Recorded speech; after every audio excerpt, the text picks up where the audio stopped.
মেয়েরা বিয়ের পরেও স্বামীর সান্নিধ্য পছন্দ করে। স্বামীর কাছে সময় চায়, স্বামীর সাথে ঘুরতে যেতে চায়। তাদের কাছে স্বামীরা কখনো পুরনো হয় না।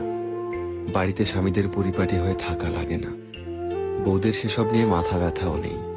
তারা শুধু চায় হাত থেকে ফোনটা সরিয়ে স্বামী যেন তাকে সময় দেয়, তার কথা শোনে কিংবা তাকে কিছু বলে।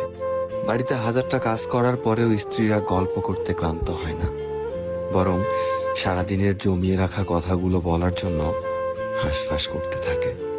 তাদের শুয়ে পড়লেই ঘুম চলে আসে না, বরং ঘুমন্ত স্বামীর দিকে চাতক পাখির মতো তাকিয়ে থাকে। এই পুরো বিষয়টাতে টাকা পয়সারও কোনো হাত নেই, সৌন্দর্যের হাত নেই। বিষয়টা ভালোবাসার।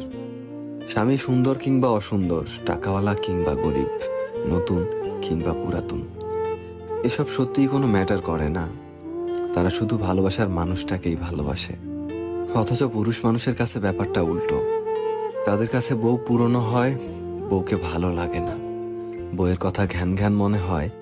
বাইরের নারীকে তারা যতটা সময় দেয়, গুরুত্ব দেয়, ঘরের বউকে যদি ততটা গুরুত্ব দিত, তবে স্ত্রীদের অন্তত মানসিক শান্তির অভাব হতো না।